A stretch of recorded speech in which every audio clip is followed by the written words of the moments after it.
Oi gente, tudo bem? Meu nome é Fernanda e eu voltei com mais um vídeo nessa semana para falar sobre Gavião Arqueiro, a nova série do Disney Plus com a Marvel que estreia na próxima semana. Então se você gosta desse tipo de conteúdo, deixa aqui nos comentários e aproveita e já me conta aqui quais são as suas expectativas para a série. E depois já deixa um gostei aqui nesse vídeo que isso ajuda bastante. Bom, mas vamos começar falando sobre o que se fala essa série, né? Pelos trailers já liberados, né, pela sinopse e tudo mais, a gente sabe que a série vai acompanhar o Clint Barton, que é o Gavião Arqueiro, pós-eventos de Ultimato. Ele vai estar em Nova York com a sua família para aproveitar as festas de final de ano, quando começam a surgir boatos de que o Ronin voltou ativa.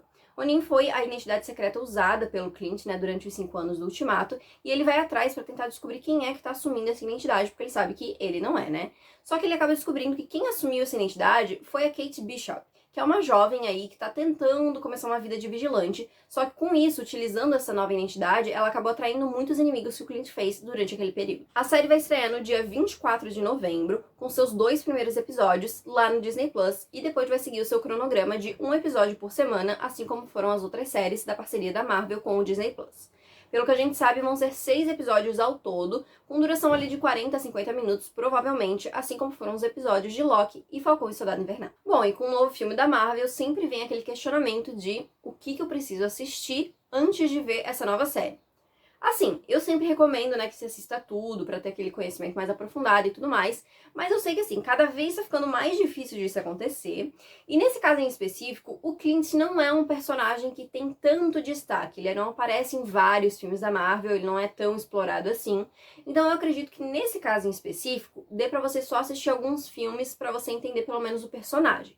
Então eu recomendaria você assistir pelo menos os 4 filmes dos Vingadores e Capitão América 3 Guerra Civil.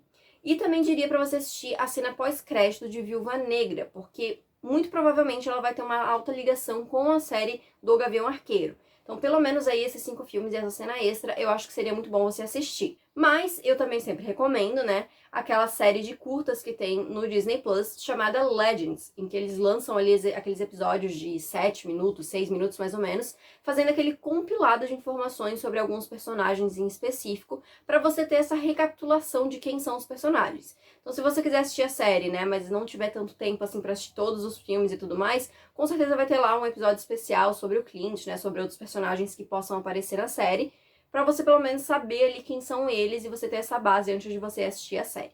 Tá, mas se você não quer assistir mais nada, se você realmente quer saber o que acontece pra poder começar a assistir a série, eu vou falar aqui então, vou fazer um resumão básico ali da trajetória do Clint, pra pelo menos te dar um contexto de como vai estar o início da série.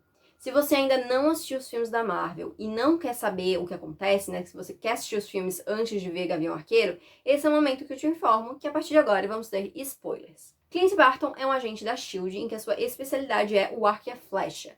Um dos seus relacionamentos mais próximos, né, é com a Natasha Romanoff, a Viúva Negra. Os dois são grandes amigos ali e durante os filmes a gente vai vendo, né, realmente a proximidade dos dois, né, e a amizade de longo tempo que eles já têm. A gente vê o Clint a primeira vez em Thor, mas é muito breve ali, 2 minutos, a gente nem sabe direito quem é o personagem. A gente só vai conhecer ele de verdade em Vingadores. Logo no início do filme, o Loki aparece com um cetro, né, que tem ali a joia da mente, para controlar algumas pessoas, incluindo o Clint. O Clint passa boa parte do filme aí fazendo coisas em nome do Loki, né, sendo controlado pelo Loki, até que lá da metade pro final ele acaba entrando em um conflito com a Natasha e ela consegue trazer ele de volta. E aí ele se junta, né, com os outros Vingadores para realmente conseguir derrotar o Loki no final. Em Vingadores Era de Ultron, a gente fica sabendo um pouco mais ali sobre a vida pessoal do Clint, né, porque em certo momento do filme eles precisam de um lugar para se esconder e o Clint então leva eles para uma casa bem afastada, assim, tipo uma fazenda, assim, bem longe, onde a gente descobre que o Clint tem uma esposa grávida e 2 filhos pequenos, né, a gente fica sabendo que a S.H.I.E.L.D. escondeu aí a família dele, né, para que eles ficassem em segurança. E a gente tem esse vislumbre aí um pouco mais da vida pessoal do Clint, realmente, né? No final do filme, ele é uma peça muito importante para fazer com que a Wanda se junte aos Vingadores, né? Fazendo com que ela mude de lado e deixe de ajudar o Ultron. E ele acaba estabelecendo esse vínculo muito forte com a Wanda, né? E a gente vai vendo isso através dos filmes também. A próxima vez que a gente vê o Clint é em Capitão América 3, Guerra Civil, e é inclusive quando ele tá indo buscar a Wanda, né? Que tava meio que presa ali no Complexo dos Vingadores. Ele novamente dá uma chamada nela, né, fala que ela realmente tem que agir, tem que parar de ter medo dos poderes dela, e os dois acabam indo lutar pelo lado do Capitão América. Depois daquela luta ali no aeroporto, eles acabam tendo que se sacrificar, digamos assim, para que o Steve e o Bucky consigam fugir, e eles acabam sendo presos pelo governo. Lá no final do filme a gente vê que o Steve, né, consegue soltar alguns deles da prisão, mas o Clint Barton e o Scott Lang acabam fazendo um acordo, né, e eles acabam sendo realocados para prisão domiciliar. Por causa disso, ele não aparece em Vingadores Guerra Infinita, né? Ele ainda tá seguindo ali a prisão domiciliar, então ele não se junta aos outros Vingadores. Mas lá no início de Vingadores Ultimato, né? Logo na primeira cena, inclusive, a gente vê que toda a sua família foi apagada pelo estalo do Thanos, menos ele que ficou ali tentando entender o que tinha acontecido. Com o luto, ele acaba assumindo, então, essa nova identidade de Ronin. Eu não sei se estou falando esse nome certo, tá, gente? Se eu não tiver, desculpa aí. Mas essa nova identidade em que ele usa pra matar membros da máfia japonesa, né? Ele acha que isso, de alguma forma, vai acabar amenizando um pouco da sua dor, né? Da sua perda. Então ele começa a matar essas pessoas que não tem nada a ver com a morte da família dele, né? Mas ele acaba utilizando isso como um escape mesmo, né? Depois que o plano lá de voltar no tempo é elaborado, a Natasha vai atrás do Clint, né? E ela consegue convencer ele a voltar, né? Até porque se tiver 1% de esperança ali de fazer com que todos voltem, ele com certeza ia apoiar e ia ajudar. Quando eles se separam em equipes, então, o Clint, a Natasha, a Nebulosa e o Rhodes voltam para 2014, aonde lá eles se dividem em mais duas equipes. Enquanto a Nebulosa e o Rhodes vão atrás da Joia do Poder, a Natasha e o Clint vão atrás da Joia da Alma. Em Vormir, aonde tá a Joia da Alma, né, eles acabam se deparando ali com o Caveira Vermelha, né, que é o guardião da Joia, e ele explica, então, o que eles têm que fazer para recuperar a Joia. A gente que já tinha assistido Guerra Infinita, a gente já sabia, né, que era necessário um sacrifício, né, só que eles se deparam com aquilo naquele momento. E como os dois são muito importantes, né, um pro outro ali, eles não querem deixar que o outro morra. Então os dois começam uma luta para decidir quem que vai se sacrificar. E o Clint, ele realmente, ele sente que ele precisa fazer isso meio que por uma redenção dele, porque ele sabe que o que ele fez nos últimos anos não foi algo bom, assim, né? E ele sabe que, de repente, a família dele não ia enxergar ele com bons olhos se eles voltassem. Então ele enxerga aquilo como realmente uma oportunidade de redenção, de realmente poder fazer algo pro bem. Mas a Natasha acaba não deixando, né? E ela se mata então no lugar dele, né? Acaba se jogando ali do penhasco no lugar dele. E ele retorna então com a Joia da Alma. E essa, inclusive, foi uma decisão um pouco polêmica ali, porque muitos fãs até hoje acham que quem tinha que ter sacrificado era o Clint, né? Porque a Natasha tinha muito mais a mostrar e tudo mais. E aquele pareceu um fim de ciclo pro Clint, né? Mas vamos ver o que vem em seguida, então, né, na série, pra ver o que vem a mais do Clint, o que a gente pode esperar mais dele. No final de Ultimato, né, depois que as joias são recuperadas, né, o Hulk faz ali o primeiro estalo e traz todos de volta e toda a família do Clint realmente volta, né, e no final a gente tem até uma cena dele se reencontrando com a mulher, se reencontrando com os filhos, né, é uma cena bem bonita, assim, né, a gente não sabe muito o que aconteceu depois, mas a gente vê esse reencontro e até todos eles também estão presentes ali depois no funeral do Tony Stark. Então, só pra encerrar, eu vou dar aqui um contexto básico de Viúva Negra, só pra eu explicar a cena pós-crédito do filme, né, e por que ela tem relação com a série. Mas assim, em Viúva Negra a gente tem uma visão do outro lado, assim, né, da vida da Natasha Romanoff. O filme se passa antes de Guerra Infinita e a gente fica sabendo, né, que quando a Natasha era criança, ela fazia parte dessa família de mentira, que era uma família de espiões russos, na verdade, né? Então tinha ali o pai e a mãe, né, que não eram pais dela de verdade, e tinha uma menininha que era como se fosse uma irmãzinha mais nova pra ela, que era a Helena. As duas acabam se separando ali, né? E com o passar dos anos, elas realmente não têm mais contato uma com a outra, mas no filme elas acabam se reencontrando, e aí até o final do filme elas acabam se reconectando e realmente se vendo como irmãs, né?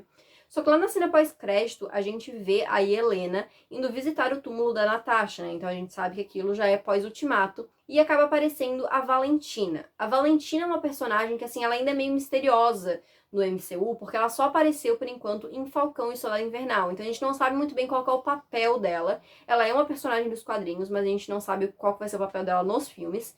Mas ela vai oferecendo ali, então, pra Helena um novo serviço e tudo mais, e diz pra ela que tá oferecendo a oportunidade dela realmente pegar o verdadeiro culpado pela morte da irmã, e é onde ela mostra, então, uma foto do Clint. A gente não sabe se a atriz, né, que faz a Helena, ela vai aparecer em Gavião Arqueiro, pelo menos até onde eu sei, ela não foi confirmada ainda, mas eu acredito que sim, porque assim, nossa, se você deixa esse gancho no final do filme sabendo que vai ter uma série especial só do Gavião Arqueiro, cara, não tem como eles não utilizarem isso, sabe? Eu acho que é um gancho muito bom pra eles aproveitarem na série. E já que a série vai ter tantos perigos ali, né? Tantas pessoas indo atrás do Clint e tudo mais, acho que essa é uma oportunidade perfeita também de já também firmar a Helena no MCU, né? Como uma personagem fixa e tudo mais. Não dá pra saber o que vem a seguir. Muita gente até teoriza que ela vai virar a próxima Viúva Negra. Então, assim, de repente tem esse conflito inicial, eles acabam se entendendo depois. Não dá pra saber, mas eu espero realmente que ela apareça, porque também vai ser um enredo bem legal pra série. Sobre expectativas pra série, assim, eu confesso que no início eu não tava muito animada. Dentro das séries da Marvel não era que eu tava esperando mais, até porque o Clint não é um personagem favorito, assim, né? Mas, principalmente depois do trailer, eu fiquei bem animada, assim, né? E eu acho que vai ser legal pra gente acompanhar essa nova visão do Clint, né? Ter um pouco de aprofundamento. Até porque, assim, o cara é um dos Vingadores originais e ele não tem destaque nenhum nos filmes, praticamente, sabe? Então eu acho que vai ser legal. E também pra ver a introdução dos novos personagens, né? Como a Kate Bishop, né? Que é uma personagem que eu sei que é bem importante nos quadrinhos.